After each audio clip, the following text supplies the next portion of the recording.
പിതാവിൻ്റെയും പുത്രൻ്റെയും പരിശുദ്ധാത്മാവിൻ്റെയും നാമത്തിൽ ആമേൻ. പ്രിയപ്പെട്ടവരെ, ഇന്ന് ഡിസംബർ 22-ാം തീയതി തിങ്കളാഴ്ച. അമ്മേ പരിശുദ്ധ അമ്മേ, അമ്മേ പരിശുദ്ധ ദൈവമാതാവേ, കൃപാസനത്തിലൂടെ ഞങ്ങൾക്കും ഞങ്ങളുടെ ദേശത്തിനും അമ്മ മധ്യസ്ഥം തേടി തന്ന എല്ലാ അനുഗ്രഹങ്ങൾക്കും കൃപകൾക്കും ഞങ്ങളിപ്പോൾ ഹൃദയം നിറഞ്ഞ നന്ദി പറയുന്നു. അമ്മേ പരിശുദ്ധമ്മേ ദൈവമാതാവേ, 2004 ഡിസംബർ 7-ാം തീയതി ഉച്ചകഴിഞ്ഞ് 2:30 കൃപാസനത്തിൽ സംഭവിച്ച അമ്മയുടെ പ്രത്യക്ഷപ്പെടലിനെ തിരുസഭയ്ക്ക് സമർപ്പിച്ചിരിക്കുന്ന പഠനരേഖകളുടെ മേൽ സഭാത്മകമായ പഠനം ആരംഭിക്കുവാൻ ഞങ്ങൾ പ്രാർത്ഥിക്കുന്നു. അമ്മേ പരിശുദ്ധമേ, ഭൂസ്വർലോകങ്ങളുടെ രാജ്ഞിയായ അങ്ങേയ്ക്ക് ഭൗമസംരക്ഷണത്തിനായി പ്രപഞ്ചപ്രകൃതിയെ തന്നെ തിരുസഭ പ്രതിഷ്ഠിക്കുവാൻ ഈ പ്രത്യക്ഷീകരണം വഴി ഇടയാക്കണമേ. പരിശുദ്ധമേ, ജപമാല മാതാവേ, സകല കൃപാസനം പ്രാർത്ഥനയോടും ചേർത്ത് ഞങ്ങളിപ്പോൾ പ്രാർത്ഥിക്കുന്ന ഈ കുടുംബത്തിന്റെ പ്രത്യേക നിയോഗം പറ മക്കളെ.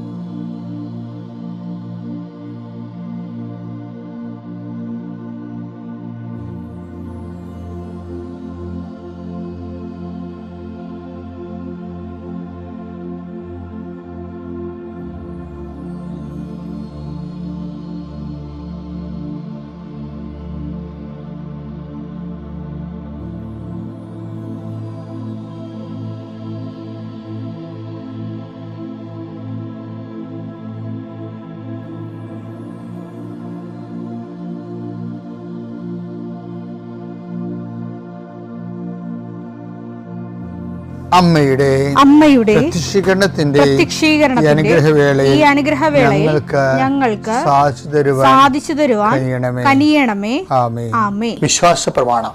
സർവശക്തനായ പിതാവും ആകാശത്തിന്റെയും ഭൂമിയുടെയും സൃഷ്ടാവുമായ ദൈവത്തിൽ ഞാൻ വിശ്വസിക്കുന്നു. അവിടുത്തെ ഏകപുത്രനും ഞങ്ങളുടെ കർത്താവുമായ ഈശോ മിശിഹായിലും ഞാൻ വിശ്വസിക്കുന്നു. ഈ പുത്രൻ പരിശുദ്ധാത്മാവിനാൽ ഗർഭസ്ഥനായി കന്യകാമറിയത്തിൽ നിന്ന് പിറന്ന് പൊന്തിയോസ് പീലാത്തോസിന്റെ കാലത്ത് പീഡകൾ സഹിച്ച് കുരിശിൽ തറയ്ക്കപ്പെട്ട് മരിച്ച് അടക്കപ്പെട്ട് പാതാളങ്ങളിൽ ഇറങ്ങി മരിച്ചവരുടെ ഇടയിൽ നിന്ന് 3-ാം നാൾ ഉയർത്ത് സ്വർഗത്തിലേക്ക് എഴുന്നള്ളി സർവശക്തിയുള്ള പിതാവായ ദൈവത്തിന്റെ വലതുഭാഗത്തിരിക്കുന്നു. അവിടെ നിന്ന് ജീവിക്കുന്നവരെയും മരിച്ചവരെയും വിധിക്കുവാൻ വരുമെന്നും ഞാൻ വിശ്വസിക്കുന്നു. പരിശുദ്ധാത്മാവിലും ഞാൻ വിശ്വസിക്കുന്നു. വിശുദ്ധ കത്തോലിക്കാ സഭയിലും പുണ്യവാന്മാരുടെ ഐക്യത്തിലും പാപങ്ങളുടെ മോചനത്തിലും ശരീരത്തിന്റെ ഉയർപ്പിലും നിത്യമായ ജീവിതത്തിലും ഞാൻ വിശ്വസിക്കുന്നു. ആമേൻ. സ്വർഗ്ഗസ്ഥനായ ഞങ്ങളുടെ പിതാവേ, അങ്ങയുടെ നാമം പൂജിതമാകണമേ. അങ്ങയുടെ രാജ്യം വരണമേ. അങ്ങയുടെ തിരുമനസ് സ്വർഗത്തിലെ പോലെ ഭൂമിയിലും ആകണമേ. അന്നു വേണ്ടുന്ന ആഹാരം ഇന്ന് ഞങ്ങൾക്ക് തരണമേ. ഞങ്ങളോട് തെറ്റ് ചെയ്യുന്നവരോട് ഞങ്ങൾ ക്ഷമിക്കുന്നത് പോലെ ഞങ്ങളുടെ തെറ്റുകൾ ഞങ്ങളോടും ക്ഷമിക്കണമേ. ഞങ്ങളെ പ്രലോഭനത്തിൽ ഉൾപ്പെടുത്തരുതേ, തിന്മയിൽ ഞങ്ങൾ രക്ഷിക്കണമേ. ആമേൻ. നന്മ നിറഞ്ഞ മറിയമേ, സ്വസ്തി. കർത്താവ് അങ്ങയുടെ കൂടെ സ്ത്രീകളിൽ അങ്ങ് അനുഗ്രഹിക്കപ്പെട്ടവളാകുന്നു. അങ്ങയുടെ ഉദരത്തിൻ ഫലമായി ഈശോ അനുഗ്രഹിക്കപ്പെട്ടവനാകുന്നു.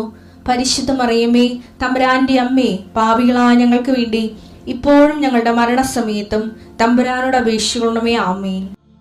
കർത്താവേ, നിന്റെ ഉന്നതമായ നാമത്തിന് സ്വസ്ഥം ചെയ്യുന്നു. കർത്താവേ, നിന്റെ വിശുദ്ധ പൗരോഹിത്യത്തെ മഹത്വപ്പെടുത്തണമേ. കർത്താവേ, സഭയിലുള്ള സാന്നിധ്യം ദൃഢമാക്കണമേ. 39 വർഷം ഞാൻ അർപ്പിച്ച കൃപാന്റെ യുഗതിയായി കൃപാസ്ഥാന ജീവനോടെ പ്രത്യക്ഷപ്പെട്ട മാതാവിൻ്റെ മാധ്യസ്ഥയിൽ അത്താറയിൽ നടന്ന 10,000-കണക്കിന് ആരാധന ശക്തിയാൽ കൃപാസനത്തിൽ നടന്ന റാലിയുടെ ലക്ഷക്കണക്കിന് ജപമാല പ്രാർത്ഥനയുടെ ശക്തിയാൽ അങ്ങയുടെ മക്കൾക്ക് വേണ്ടി പ്രാർത്ഥിക്കുന്നു. പ്രത്യേകിച്ച് പ്രാർത്ഥനയിൽ തളർന്നു പോയവരെ, പ്രത്യേകിച്ച് പ്രാർത്ഥനയിലെ ബലം നഷ്ടപ്പെട്ടു പോയവർ, അവരുടെ ജീവിതത്തിന് സങ്കടങ്ങളും ദുരിതങ്ങളും കാരണം പ്രാർത്ഥിക്കാൻ പോലും മനസ്സ് തോന്നാത്തവർക്ക് ഈ പ്രാർത്ഥന കൊണ്ട് ഞാൻ നിന്നെ ആശീർവദിക്കുന്നു. ദൈവതരെ, ഈ ആശീർവാദ സമയം നിൻ്റെ നഷ്ടപ്രതീക്ഷകൾ പൂവണിയുകയും നീ വേണ്ടെന്ന് വെച്ച് അവസാനിപ്പിച്ച എല്ലാ കാര്യങ്ങളുടെ മേൽ കർത്താവ് പുതിയ മുളകൾ നിനക്ക് മുളപ്പിച്ചു തരികയും നീ നിന്നുപോയ കാര്യങ്ങൾ, നീ വേണ്ടെന്ന് വെച്ച് തള്ളിക്കളഞ്ഞ കാര്യങ്ങളുടെ മേലെ ദൈവം നിനക്ക് പുതിയ പ്രത്യാശ നൽകാൻ വേണ്ടി ഞാൻ ആശീർവദിക്കുന്നു. പിതാപുത്രനും പരിശുദ്ധാത്മാശ്വരസ്വരം നീക്കാം. എൻ്റെ പ്രിയപ്പെട്ടവരെ, ദൈവ ആഭിമുഖ്യത്തിലും ആത്മബന്ധത്തിലും വളരുന്നതിന് വേണ്ടിയുള്ള ചില ടിപ്സുകളൊക്കെയാണ് എൻ്റെ കൊച്ചു ജീവിതത്തിൽ ഞാൻ അനുഭവിച്ചിട്ടുള്ള മനസ്സിലാക്കിയിട്ടുള്ളതും ഉള്ള കാര്യങ്ങളാണ് ഞാൻ നിങ്ങൾക്ക് പറഞ്ഞു തരുന്നത്. ഞാൻ മറ്റുള്ള നിങ്ങളെ ശ്രദ്ധിച്ച് കാണും, വേറെ വിശുദ്ധന്മാരെയോ അല്ലെങ്കിൽ വേറെ മനുഷ്യരുടെ അനുഭവങ്ങളൊന്നും അങ്ങനെ പറയാറില്ല. അപ്പോൾ എൻ്റെ ബോധ്യത്തിൽപ്പെട്ട കാര്യങ്ങളാണ് പറയുന്നത്. എൻ്റെ ബോധ്യങ്ങളിൽപ്പെട്ട കാര്യങ്ങൾ പറയുന്നതിൻ്റെ ഉദ്ദേശം നിങ്ങളും അത് കേട്ട് ആധ്യാത്മ ജീവിതം നമ്മൾ പറയുന്ന ഭക്തജീവിതം അല്ല, അതിൻ്റെ അപ്പുറത്ത് ദൈവമായിട്ട് ആധ്യാത്മ ജീവിതത്തിൻ്റെ പ്രധാനപ്പെട്ട ഒബ്ജക്റ്റ് എന്ന് പറയണത്, ലക്ഷ്യമെന്ന് പറയണത് ദൈവം തന്നെയാണ്, നമ്മളല്ല. ശരിക്കും ഇപ്പോഴും നമ്മുടെയൊക്കെ പ്രാർത്ഥനാ ജീവിതത്തിൽ പല ആൾക്കാരും പ്രാർത്ഥന ജീവിതം എന്നൊക്കെ പറയുന്നുണ്ടെങ്കിലും നാട്ടുപ്രാർത്ഥനാ ജീവിതം എന്ന് പറയണത് സന്യസ്തരുടെ പ്രാർത്ഥന, സമർപ്പിത പ്രാർത്ഥനാ ജീവിതമല്ല. നാട്ടുപ്രാർത്ഥനാ ജീവിതം എന്ന് പറയണത് നാട്ടുകാർ അവരുടെ ആവശ്യങ്ങൾക്ക് വേണ്ടി പ്രാർത്ഥിക്കുന്ന അവർക്കാണ് അവിടെ പ്രാധാന്യം. അവിടെ ദൈവത്തിന് വലിയ പ്രാധാന്യമില്ല. വെച്ചാൽ അവർക്ക് അവർ വിചാരിക്കുന്ന കാര്യം നടന്നില്ല എന്നുണ്ടെങ്കിൽ അവർ പ്രാർത്ഥന കുറക്കുന്നുണ്ടല്ലോ.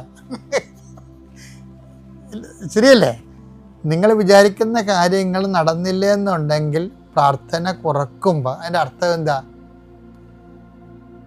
അവിടെ ആ പ്രാർത്ഥനാ ജീവിതത്തിൽ നിങ്ങൾക്കാണ് പ്രാധാന്യം എന്നാണ് എൻ്റെ അർത്ഥം. ദൈവത്തിന് രണ്ടാം സ്ഥാനമേ ഉള്ളൂ.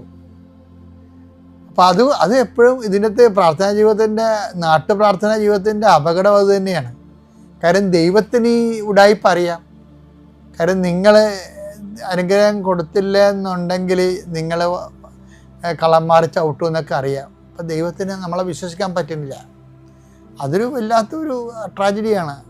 യോഹന്നാൻ 2:24 യേശുവാകട്ടെ അവരെ വിശ്വസിച്ചില്ല, കാരണം അവൻ അവരെല്ലാം അറിഞ്ഞിരുന്നു. മനുഷ്യനെ പറ്റി ആരുടെയും സാക്ഷ്യം സർട്ടിഫിക്കറ്റ് അവന് ആവശ്യമായിരുന്നില്ല. മനുഷ്യനിലുള്ളത് എന്താണെന്ന് അവൻ വ്യക്തമായി അറിഞ്ഞിരുന്നു. വളരെ ക്രിസ്റ്റൽ ക്ലിയർ ആയിട്ട് അറിയാവുന്ന. അതുകൊണ്ട് തന്നെയാണ് പല പ്രാർത്ഥനകൾക്കും ദൈവത്തെക്കാൾ പ്രാധാന്യം നമ്മൾക്ക് വരുന്നുണ്ട്. ഇനി ഇതിനെ അട്ടിമറിക്കാൻ, ഇതിനെ അതിജീവിക്കാനുള്ള മാർഗം ദൈവത്തിൻ്റെ പേരിൽ ദൈവത്തിനാണ് പ്രാധാന്യമെന്നുള്ളത് നമ്മുടെ ജീവിതം കൊണ്ട് ദൈവത്തെ ബോധ്യപ്പെടുത്തേണ്ടി വരും. അപ്പോൾ നിങ്ങൾ ചോദിക്കും അതിനെന്ത് ചെയ്യുമെന്ന്. അതിനൊരു ചെറിയ ടിപ്പുണ്ട്. എന്ന് വെച്ച് കഴിഞ്ഞാൽ നിങ്ങളെ യാതൊരുവിധ പേയ്മെൻറ്റും പ്രതീക്ഷിക്കാതെ ഒത്തിരിയേറെ അധ്വാനങ്ങൾ ഈ വിഷയത്തിൽ ഒത്തിരിയേറെ ഈ വിഷയത്തിൽ വിശ്വാസങ്ങൾ നിക്ഷേപിക്കണം. പേയ്മെൻറ്റോ ഇൻട്രസ്റ്റോ ഒന്നും പ്രതീക്ഷിക്കരുത്. നിങ്ങൾക്കിന്ന് അതായത് പ്രത്യുപകാരമോ പ്രതിഫലം പ്രതീക്ഷിക്കാതെ നിങ്ങളുടെ ജീവിതത്തിലെ കുറേ വിശ്വാസ നിക്ഷേപങ്ങൾ ജീവിത സാക്ഷ്യമായിട്ടുണ്ടായാൽ പതുക്കെ നിങ്ങളുടെ മൂല്യം ദൈവത്തിൻ്റെ സന്നിധിയിൽ വർദ്ധിക്കും. ഇതിന് ബാക്കി അടുത്ത ദിവസം പറയാം.